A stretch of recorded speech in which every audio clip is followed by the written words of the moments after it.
So we are up at the Buckwheat. Well, I am. I don't know what is going on with that box, but anyway, have to check it out after. This is the Buckwheat. Give you a spin round. You can see that's the shot I used to take, sweeping round. You can see how high it's got. Still flowers out, but there's like no moisture. However, we do have quite a nice lot of honey in the supers, so I'm pretty pleased with that.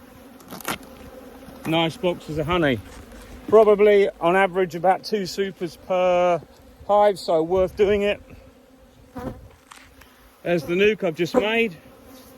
I always leave the nukes open so that any bees that want to fly back to the colony can, and we get a lot of bees in there that are nurse bees, so you get a high nurse bee population and you get a really good acceptance of queens. That's one of the reasons why you can help, or one of the reasons how you can make it easier to get queens accepted, is do it by this method. You just leave the nukes open and let the adult bees fly back.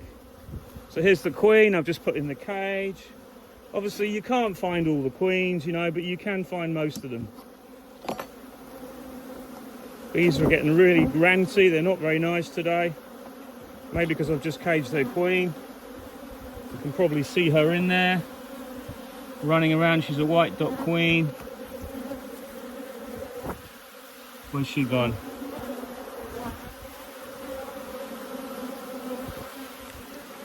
Where's the camera? There we go.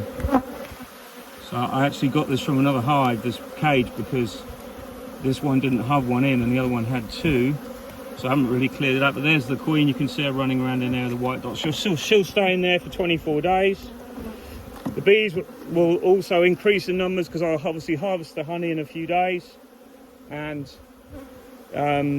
then we'll be on to starting the treatments as soon as she's had her time as a broodless period.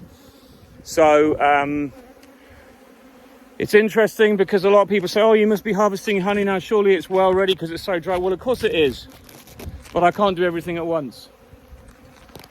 So you've got to put things into perspective and give yourself the time that you need. So I've got all these to go. It's about 5 o'clock in the evening now. I've come later today because I had a meeting at my notaires today. That's my legal, just to finish the paperwork off for the land. That's done.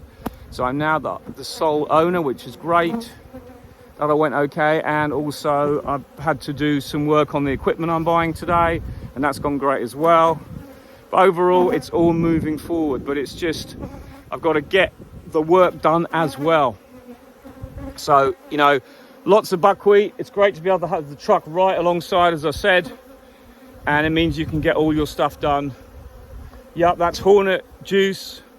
So I put traps between every hive. There's not that many here. There's a few. So I put traps on the trestle between each hive. And then any hornets are finding their way into the traps. Mostly. Nothing in that one except a wasp. We're getting a lot of wasps though.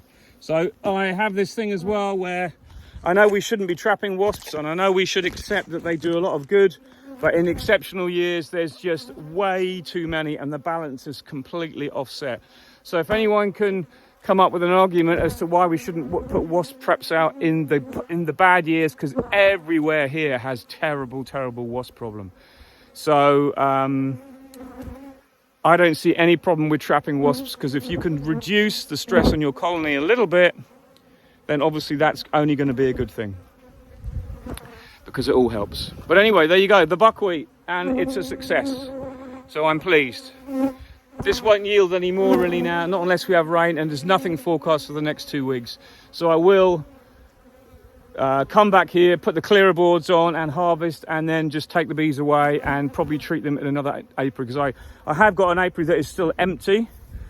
But there again, I don't really like moving bees, but I just prefer to get the hell out of this and leave the farmer to do his harvest in a few weeks when he wants to. Overall, all good news. Catch you again soon. Bye for now.